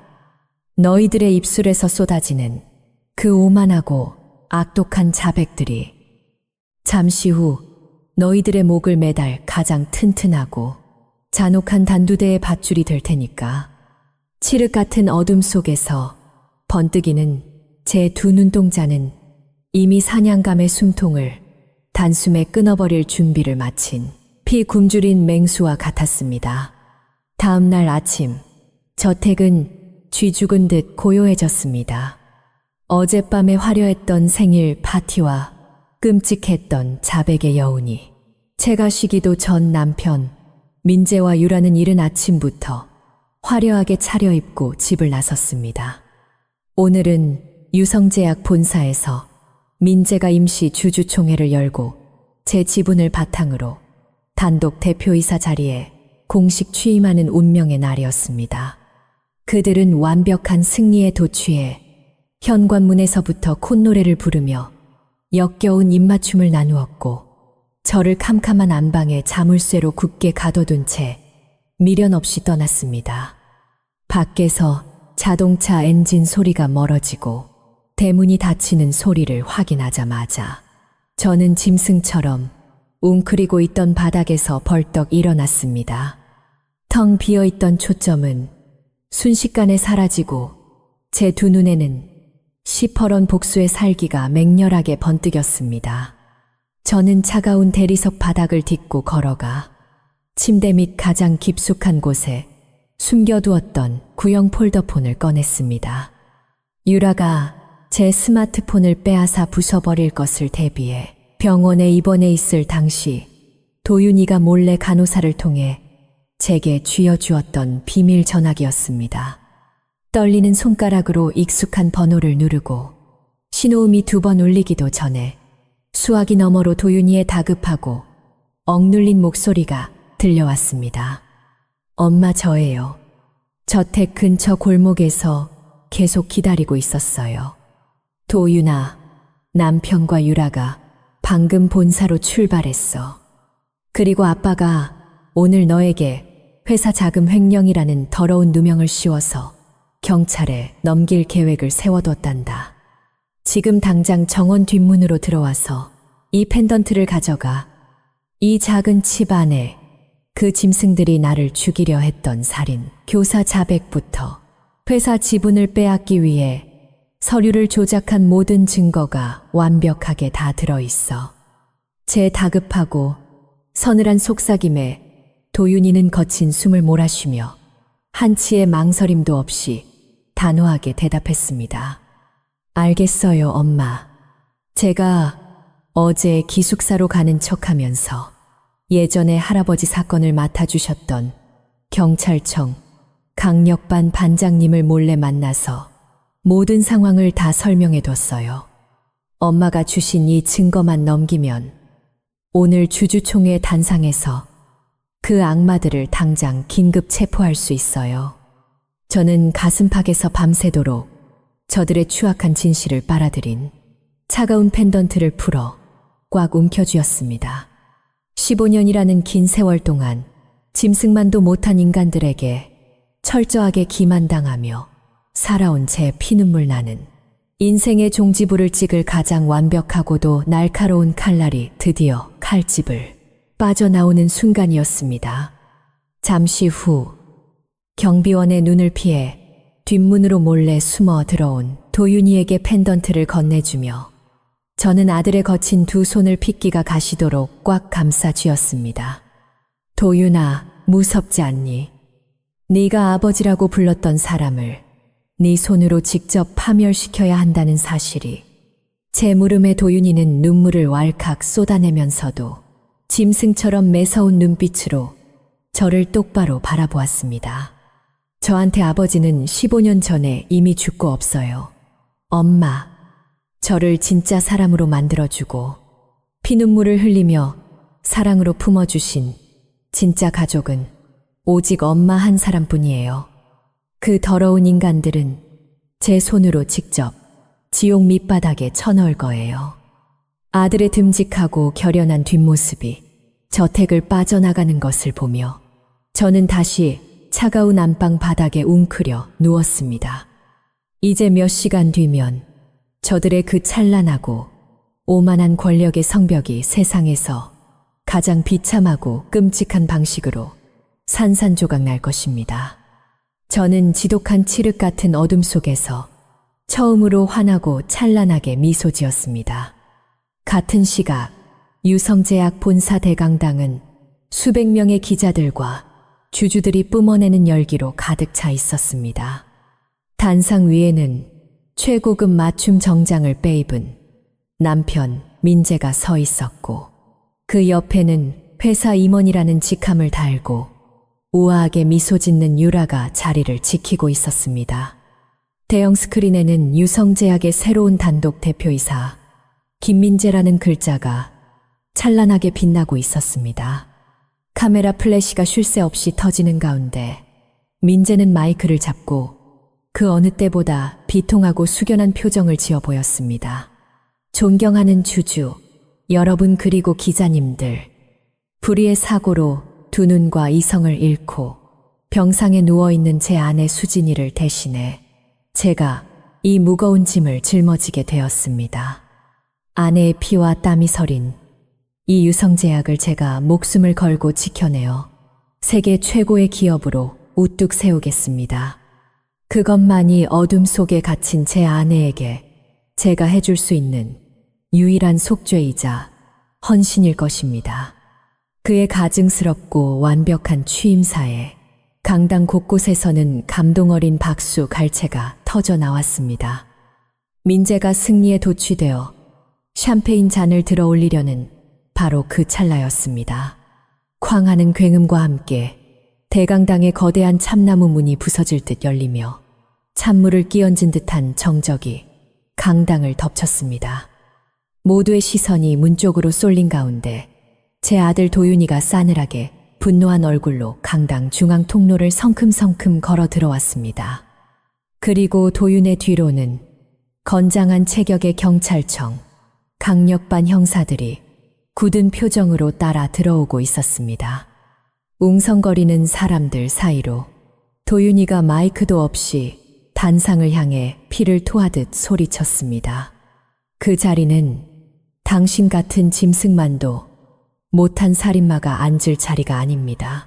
당장 그 단상에서 내려와 도윤의 갑작스러운 난입과 충격적인 발언에 장내는 순식간에 아수라장으로 변했습니다. 당황한 기색이 역력한 민재가 애써 표정을 관리하며 다급하게 마이크를 잡았습니다. 도윤아, 네가 거기가 어딘 줄 알고 이렇게 함부로 소란을 피우는 거냐? 아빠가 네 엄마 병간호하느라 너한테 신경을 못 써줘서 엇나간 모양인데 당장 돌아가라. 보안 요원들 뭐합니까? 어서 저 아이를 밖으로 끌어내지 않고. 민재는 끝까지 인자한 아버지가 이성을 잃은 입양아 아들을 훈계하는 척 연기하며 사태를 수습하려 했습니다. 하지만 보안 요원들이 다가가기도 전에 강력반 반장이 경찰 배지를 꺼내 들며 단상 위로 뚜벅뚜벅 걸어 올라갔습니다. 김민재 씨, 당신을 살인 교사, 사기 횡령 및 사문서 위조 혐의로 긴급 체포합니다. 형사의 쩌렁쩌렁한 목소리가 마이크를 타고 강당 전체에 울려 퍼지자 민재의 얼굴에서 완벽했던 여유의 가면이 쩍하고 갈라지며 잿빛으로 질리기 시작했습니다. 살인 교사라니요. 그게 도대체 무슨 헛소리입니까? 저는 억울합니다. 이건 제 경영권을 빼앗으려는 완벽한 모함입니다. 민재가 핏대를 세우며 발악하자 유라 역시 새파랗게 질린 얼굴로 형사들을 향해 소리쳤습니다. 당신들 미쳤어. 여기가 어디라고 함부로 들어와. 당장 우리 회사 변호사 불러. 두 악마가 강당 한가운데에서 추악한 본성을 드러내며 발버둥 치는 동안 도윤이는 서늘한 미소를 지으며 단상 위 음향 제어판으로 다가갔습니다. 그렇다면 당신들이 내 어머니에게 무슨 짓을 저질렀는지 이 자리에 있는 모든 분들께 직접 들려드리지요. 도윤이가 제어판에 USB 장치를 연결하고 재생 버튼을 누르는 순간 강당의 거대한 스피커에서 너무나도 익숙하고 소름 끼치는 두 남녀의 목소리가 터져 나오기 시작했습니다. 차가운 안방 바닥에 웅크려 있던 제 귓가로 도윤이가 떠나기 전 몰래 머리맡에 연결해 두고 간 스마트폰 스피커를 통해 본사 대강당의 모든 상황이 실시간으로 생생하게 생중계되고 있었습니다. 도윤이가 제어판의 재생 버튼을 누르자 어젯밤 이 캄캄한 밀실에서 민재와 유라가 승리에 도취해 낄낄거리며 내뱉었던 그 끔찍한 자백들이 강당의 거대한 스피커를 타고 천둥처럼 울려 퍼지기 시작했습니다. 수진아. 네, 차 브레이크 오일 호스를 정교하게 찢어 놓으라고 시켰어. 네가 마실 생수병에 수면 유도제를 듬뿍 타놓은 것도 바로 나고 내 완벽한 살인 계획이었는데 기어이 살아서 돌아오더라. 남편 민재의 그 악마 같은 목소리가 넓은 강당을 가득 채우자마자 수백 명의 사람들이 내뿜던 열기는 일순간 얼음장처럼 차갑게 얼어붙었습니다. 스피커 너머로는 사람들의 숨소리조차 들리지 않을 만큼 기괴하고도 완벽한 정적이 흘렀습니다. 그리고 단 3초 뒤 마치 거대한 댐이 무너지듯 폭동과도 같은 고성들과 미친 듯이 터지는 기자들의 카메라, 플래시 셔터 소리가 고막을 찢을듯이 쏟아져 들어왔습니다. 방금 전까지 민재를 향해 헌신적인 천사라며 찬사를 보내던 주주들과 귀빈들의 입에서 짐승만도 못한 살인귀, 새끼라는 원색적인 쌍욕이 터져 나왔습니다.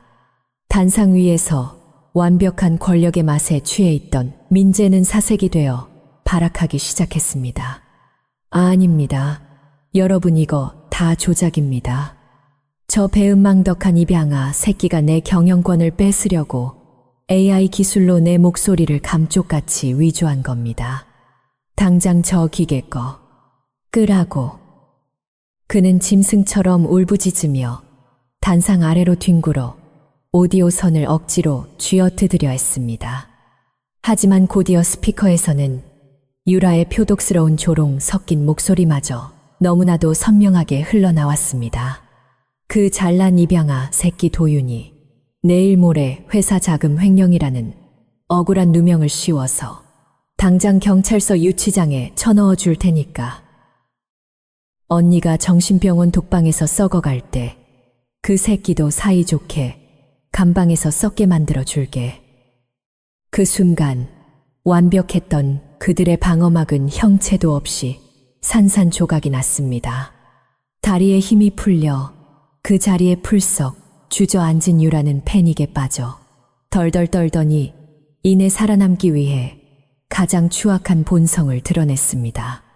그녀는 곁에 있던 민재를 짐승처럼 밀쳐내며 형사들의 바짓가랑이를 부여잡고 미친 듯이 비명을 질렀습니다. 형사님 아니에요. 저는 억울해요. 저 오빠가 아니, 저 짐승 같은 인간이 혼자 다 꾸민 짓이에요. 저는 언니 죽이는 거 반대했는데 저 남자가 억지로 저를 끌어들인 거라고요. 저는 아무것도 몰라요. 제발 저 좀 살려주세요. 방금 전까지 서로의 허리를 끌어안고 영원한 사랑과 불을 맹세했던 두 악마가 수갑 앞에서 서로를 물어뜯는 역겨운 진흙탕 싸움이 시작된 것입니다. 민재는 핏대를 세우며 유라의 머리채를 낚아채고 뺨을 무자비하게 후려쳤습니다. 이 미친년이 이제 와서 혼자 빠져나가려고 발악을 해. 내년이 내 안에 눈 멀었을 때 밥에 쥐약 타서 죽이자고 먼저 꼬드겼잖아. 강당 한가운데서 서로의 뺨을 치고 머리채를 쥐어뜯으며 짐승처럼 나뒹구는 두 남녀의 비참한 꼬라지를 내려다보며 도윤이는 얼음장처럼 차가운 목소리로 쓱기를 박았습니다.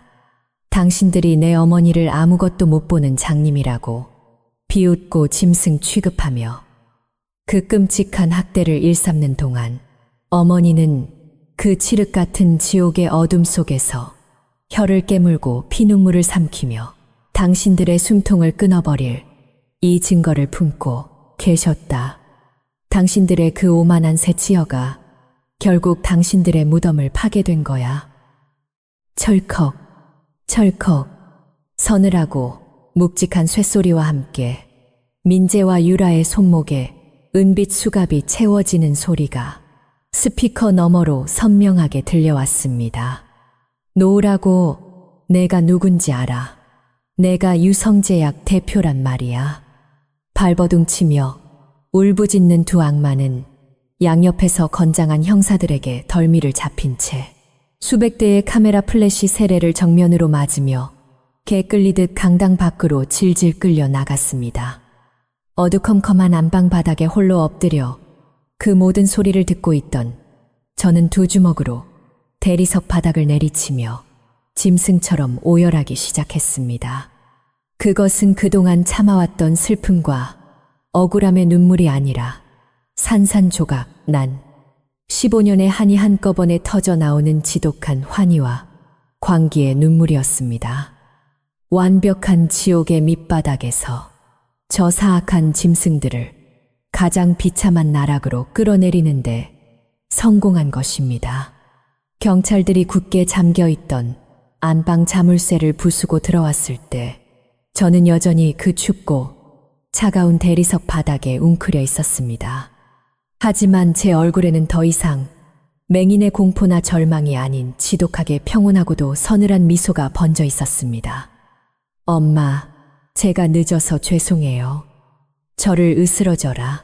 품에 끌어안고 짐승처럼 오열하는 도윤이의 따뜻한 체온을 느끼며 저는 비로소 15년간 제 목을 짓누르던 끔찍한 악몽에서 완전히 깨어났음을 실감했습니다.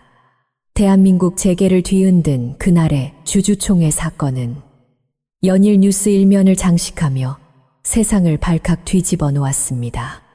남편, 민재와 유라가 벌인 인면수심의 살인, 미수와 횡령, 그리고 사문서 위조 사건은 그들의 끔찍한 육성이 담긴 도청 파일이라는 완벽한 물증 앞에서 어떤 변명도 통하지 않았습니다. 그들이 저를 심신상실자로 몰기 위해 돈으로 매수했던 썩어빠진 변호사와 가짜 진단서를 발급해 준 정신과 원장 역시 줄줄이 쇠고랑을 차고 감방으로 직행했습니다. 제가 강제로 찍어야만 했던 피, 묻은 지분양도 서류는 즉각 법적 효력을 잃고 전면 무효화되었습니다. 빼앗겼던 유성제약의 모든 경영권과 저택의 소유권은 다시 온전하게 제 이름으로 돌아왔습니다. 며칠 뒤 저는 도윤이의 부축을 받으며 구치소 특별면회실로 향했습니다.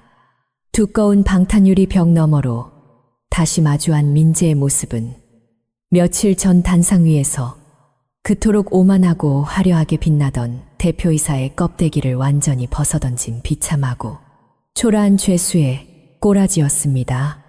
수진아 여보, 내가 미쳤었나 봐. 제발 나 한 번만 용서해 주라. 내가 유라, 그 독사 같은 년한테 홀려서 다 내 잘못이야. 아니, 그년이 다 시킨 짓이야. 너도 녹음기에서 들었잖아. 푸른 수의를 입고 제 앞에서 무릎을 꿇은 채 눈물 콧물을 흘리며 싹싹 비는 민재의 목소리는 너무나도 찌질하고 역겨워 구역질이 날 지경이었습니다.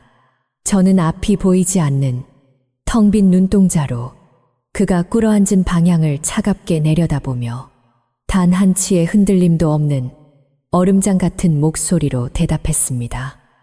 민재야, 네가 내 밥에 시큼하게 쉰찌꺼기를 섞어주고 펄펄 끓는 찌개를 내 몸에 들이부을 때 네가 내 숨통을 끊어버리겠다고 내 귓가에 조롱하듯 속삭일 때 이미 너는 내게 남편이 아니라 가장 고통스럽게 짓밟아 죽여야 할 기생충일 뿐이었어. 여보, 제발 도윤아, 아빠 좀 살려다오. 짐승처럼 울부짖는 그를 향해 저는 마지막 사형 선고를 내리듯 서늘하게 덧붙였습니다. 용서를 빌려거든 나중에 지옥에 떨어져서 염라대왕한테나 혀를 빼물고 빌어. 나는 내가 그 좁고 캄캄한 감방 바닥에서 뼛속까지 시린 추위와 배고픔을 느끼며 평생을 버러지처럼 썩어가도록 내 모든 권력과 재산을 다 쏟아부을 테니까. 뚝 하고 면회실 전화기를 가차없이 내려놓는 순간 유리창 너머로 발악하며 끌려가는 민재의 절규가 희미하게 들려왔습니다. 완벽한 지옥의 맛을 되돌려주는 통쾌한 서막이었습니다. 그날 구치소 면회를 마치고 나오는 길 겨울의 끝자락을 알리는 따스한 햇살이 제 차가운 뺨 위로 부서져 내렸습니다. 15년 동안 저를 탐함해던 지독한 거짓과 기만의 사슬을 제 손으로 직접 끊어버린 후 처음으로 맞이하는 온전한 빛의 온도였습니다. 도윤이는 제 휠체어를 밀며 조용히 입을 열었습니다. 엄마, 이제 정말 끝났어요. 그 사람들은 평생 감옥에서 자신의 죄를 뉘우치며 살게 될 거예요. 저는 도윤이의 따뜻한 손등을 쓰다듬으며 고개를 끄덕였습니다. 회사로 돌아온 저는 가장 먼저 남편 민재와 유라가 심어놓았던 썩어빠진 임원진들과 비리 직원들을 단 한 명의 예외도 없이 철저하게 색출하여 해고하고 법적 책임을 물었습니다. 유성제약은 뼈를 깎는 쇄신의 과정을 거쳐야 했지만 제 곁에는 그 누구보다 든든하고 영특한 아들 도윤이가 있었습니다.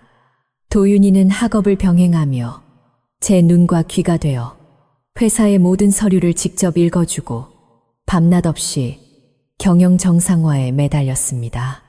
피 한 방울 섞이지 않은 입양아라는 이유로 남편과 유라에게 온갖 멸시와 구박을 받았던 그 가엾은 아이가 가장 결정적인 순간에 제 목숨을 구하고 유성제약을 위기에서 건져낸 최고의 후계자로 우뚝 선 것입니다.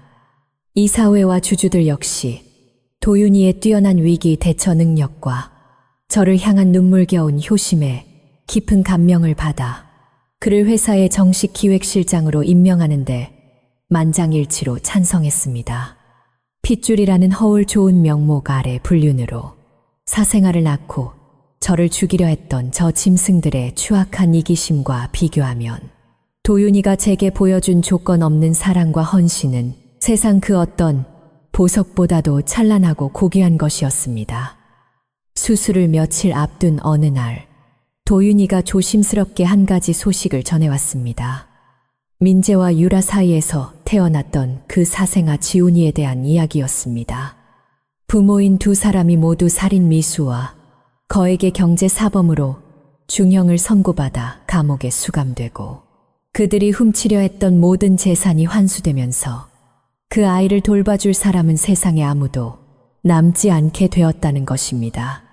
한때 제 안방, 침대를 차지하고 저를 고장난 장난감 취급하며 조롱했던 그 오만했던 아이는 결국 부모의 끔찍한 죄업을 고스란히 물려받은 채 과거 유라와 도윤이가 있었던 바로 그 외곽의 낡은 보육원으로 보내졌다고 했습니다. 남의 눈에 피눈물을 흘리게 만들면서까지 자신들의 더러운 핏줄을 호의호식하게 만들려 했던 그 악마들의 탐욕이 결국 자신들의 친자식을 가장 비참한 고아로 전락시키는 완벽한 부메랑이 되어 돌아온 것입니다. 저는 그 소식을 듣고도 단 한 방울의 동정심이나 눈물도 흘리지 않았습니다. 뿌린 대로 거둔다는 세상의 냉혹한 이치 앞에서 제가 베풀 수 있는 유일한 자비는 그들의 존재 자체를 제 머릿속에서 영원히 지워버리는 것뿐이었습니다. 각막 이식 수술을 위해 수술실로 향하는 이동 침대에 누워 저는 제 손을 꼭 쥐고 기도하는 도윤이의 체온을 온전히 느꼈습니다. 어둠 속에서 짐승처럼 웅크려 복수의 칼날을 갈아야 했던 그 지옥 같은 시간들은 이제 영원히 끝이 났습니다. 수술실의 차가운 공기 속으로 서서히 의식이 멀어지고 다시 눈을 떴을 때 제 눈을 단단히 감싸고 있던 하얀 붕대가 조심스럽게 풀어지기 시작했습니다. 병실의 짙은 암막, 커튼 틈새로 스며든 얇은 햇살조차 처음에는 너무나도 강렬해서 두 눈이 시리도록 아팠습니다. 하지만 이내 흐릿하고 몽롱했던 시야가 서서히 맑아지며 눈앞의 풍경이 선명하게 초점을 맞추기 시작했습니다. 지독하고도 끔찍했던 칠흑 같은 어둠의 터널을 완벽하게 빠져나오는 기적 같은 순간이었습니다. 가장 먼저 제 시야에 들어온 것은 침대 곁에 무릎을 꿇은 채 두 손을 모으고 간절히 기도하고 있던 제 아들 도윤이의 얼굴이었습니다. 15년 전 제가 처음 보육원에서 품에 안았을 때처럼 맑고 다정한 눈망울에는 뜨거운 눈물이 가득 고여 있었습니다. 엄마 저 보여요. 엄마 아들 도윤이 보이세요. 도윤이의 떨리는 젖은 목소리에 저는 천천히 손을 뻗어 아이의 따뜻한 뺨을 어루만졌습니다. 그래 도윤아, 너무 잘 보여. 우리 아들이 언제 이렇게 늠름하고 멋진 어른으로 자랐을까. 그 한마디에 도윤이는 제 품에 쓰러지듯 안겨 아이처럼 엉엉 소리내어 울기 시작했습니다. 저 역시 아들의 넓은 등을 끌어안고 참았던 기쁨의 눈물을 쏟아냈습니다. 제 목숨을 끊고 제 삶을 완벽한 지옥으로 쳐넣으려 했던 저 짐승들의 사악한 계획은 완전히 실패로 돌아갔고 저는 다시 찬란한 빛과 세상에서 유일한 진짜 가족의 온기를 되찾은 것입니다. 몇 주 뒤 완치 판정을 받고 집으로 돌아오던 날 저택의 공기는 예전과 완벽하게 달라져 있었습니다. 저를 맹인이라 비웃으며 안방을 차지했던 유라의 짙고 역겨운 향수 냄새도, 저를 짓밟고 권력을 탐했던 민재의 독한 시가 냄새도 이제는 집안 어디에도 흔적조차 남아있지 않았습니다. 대신 거실의 커다란 통유리 창을 통해 쏟아져 내리는 따스한 햇살이 저택 구석구석을 환하고 포근하게 비추고 있었습니다. 가사도우미 아줌마는 제가 돌아오는 시간에 맞춰 제가 가장 좋아하는 전복죽을 끓여놓고 현관에서부터 눈물을 훔치며 저를 반갑게 맞이해 주었습니다. 이제 이 집에는 저를 노리는 서늘한 살기도, 저를 기만하는 가증스러운 웃음소리도 존재하지 않았습니다. 오직 평화롭고 온전한 제 삶만이 오롯이 남아있을 뿐이었습니다. 그 무렵 법원에서는 사회적으로 큰 파장을 일으켰던 남편 민재와 유라에 대한 최종 선고 공판이 열렸습니다.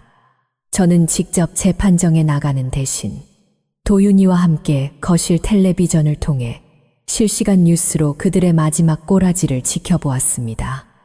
화면 속에 비친 두 사람의 모습은 과거의 화려했던 흔적이라고는 찾아볼 수 없을 만큼 끔찍하게 늙고 초췌해져 있었습니다. 판사의 준엄한 목소리가 화면을 뚫고 거실에 울려 퍼졌습니다. 피고인 김민재는 아내를 살해하려 한 것도 모자라 치밀한 서류 조작으로 기업을 통째로 갈취하려 했으며 죄질이 극히 불량하고 끝까지 공범에게 책임을 전가하는 등 반성의 기미가 전혀 없습니다. 이에 피고인 김민재에게 무기징역을 피고인 이유라에게 징역 30년을 선고합니다. 그 사형 선고와도 같은 무거운 형량이 떨어지는 순간 민재는 다리에 힘이 풀려 법정 바닥에 짐승처럼 쓰러졌고 유라는 미친 사람처럼 머리를 쥐어뜯으며 오열했습니다. 한때 유성제약의 대표 자리에 오르며 세상을 다 가졌다고 착각했던 그 오만한 남자는 이제 죽는 날까지 빛 한 줌 들어오지 않는 차가운 독방에서 버러지처럼 썩어갈 것입니다. 화려한 안주인 행세를 하며 제 위에서 군림하려 했던 유라 역시 그녀의 남은 모든 인생을 쇠창살 안에서 비참하게 갉아먹히게 되었습니다. 그들이 제게 주었던 그 짧은 지옥의 형벌은 완벽하게 끝이 났지만 그들 스스로 파놓은 진짜 지옥은 이제부터가 영원한 시작이었습니다. 1년의 세월이 흐른 뒤 저는 마침내 두 눈을 덮고 있던 붕대를 완전히 풀고 세상에 가장 찬란하고 경이로운 빛을 온전히 마주하게 되었습니다. 기적적인 각막 이식. 수술의 성공은 제게 단순히 시력을 되찾아준 것 이상의 깊은 의미가 있었습니다. 그것은 저를 애싸매고 있던 과거의 모든 끔찍한 악몽과 저주로부터 완전히 해방되어 새로운 생명을 부여받았다는 완벽한 승리의 징표였습니다. 유성제약 창립 50주년 기념식 날, 저는 최고급 흰색 실크 정장을 입고 수백 명의 임직원들과 수많은 취재진들의 환호 속에 당당히 단상 위로 걸어 올라갔습니다. 과거, 얇고 초라한 환자복을 입고 휠체어에 앉아 사람들의 동정과 비웃음을 받던 그 비참했던 미치광이 맹인 여자의 모습은 이제 이 세상 어디에도 존재하지 않았습니다. 제 곁에는 이제 유성제약의 젊고 유능한 총괄 부사장으로서 회사의 눈부신 성장을 이끌어가는 제 자랑스러운 아들 도윤이가 세상 그 누구보다 든든하게 제 곁을 지키고 있었습니다. 쏟아지는 눈부신 카메라 플래시 세례 속에서 저는 벅차오르는 감정을 억누르며 마이크를 잡고 흔들림 없는 단호하고도 우아한 목소리로 연설을 시작했습니다. 존경하는 임직원 여러분, 그리고 이 자리에 참석해 주신 귀빈 여러분, 저는 지난 시간 동안 제 인생에서 가장 깊고 끔찍한 칠흑 같은 어둠 속에 갇혀 있었습니다. 제가 평생을 바쳐 헌신하고 굳게 믿었던 핏줄과 맹목적인 애정은 도리어 가장 날카로운 비수가 되어 제 목을 겨누었고 저를 차갑고 비참한 죽음의 문턱까지 짐승처럼 밀어 넣었습니다. 그들은 저를 아무것도 보지 못하는 무능하고 나약한 고깃덩어리라 비웃으며 제 모든 것을 짓밟으려 했습니다. 장내에는 숨소리조차 들리지 않을 만큼 묵직하고 숙연한 정적이 흘렀습니다. 도윤이는 단상 아래에서 저를 향해 눈물을 글썽이며 환하고 따뜻하게 미소 짓고 있었습니다. 저는 도윤이와 시선을 맞추며 말을 이어나갔습니다. 하지만 그 숨막히는 지옥의 밑바닥에서 저를 끝까지 포기하지 않고 구원해 준 것은 저와 단 한 방울의 피도 섞이지 않은 제 입양아 아들 도윤이의 뜨거운 눈물과 조건 없는 헌신이었습니다. 진정한 가족이란 과연 무엇일까요? 그것은 결코 짐승 같은 탐욕과 이기심으로 얼룩진 핏줄 따위로 증명되는 것이 아닙니다. 비록 피가 섞이지 않았을지라도 서로의 깊은 상처를 진심으로 보듬어 안고 가장 절망적이고 외로운 순간에 기꺼이 자신의 모든 것을 걸고 손을 내어줄 수 있는 숭고한 인간성과 사랑. 바로 그것만이 진짜 가족을 만드는 유일하고도 절대적인 힘입니다. 저의 확신에 찬 연설이 끝나자마자 대강당이 떠나갈 듯한 우레와 같은 기립박수가 터져 나왔습니다. 사람들의 눈에는 감동의 눈물이 맺혀 있었습니다. 저는 이제 더 이상 남편의 배신과 끔찍한 학대 속에서 피눈물을 삼키며 웅크려 있던 과거에 불쌍하고 나약한 여자가 아닙니다. 저는 제 인생의 당당한 주인이자 제 위대한 아들의 훌륭한 어머니로서 가장 눈부시고 찬란한 두 번째 삶의 정점에 서 있습니다. 지금 이 순간에도 빛 한 줌 들어오지 않는 차갑고 퀴퀴한 감옥의 독방 바닥에서 뼛속까지 시린 추위와 끔찍한 후회 속에서 평생을 버러지처럼 썩어갈 민재와 유라의 비참한 말로를 생각하면 제 입가에는 여전히 서늘하고도 절대적인 평온의 미소가 번져갑니다. 인간이 길을 포기하고 스스로 악마가 되는 길을 선택한 자들에게 내려진 이 완벽하고 잔혹한 파멸이야말로 제가 칠흑 같은 어둠 속에서 피눈물로 완성해낸 가장 아름다운 복수극의 결말이니까요. 오늘의 이 통쾌하고 짜릿한 사연이 여러분의 마음을 시원하게 뚫어주셨다면 잊지 말고 좋아요와 공유 그리고 채널 구독 버튼을 꼭 눌러주세요. 여러분의 따뜻한 응원과 관심은 제가 앞으로 더 강력하고 속 시원한 사연을 들고 찾아오는데 가장 큰 힘이 됩니다. 지금까지 시청해 주셔서 진심으로 감사드립니다.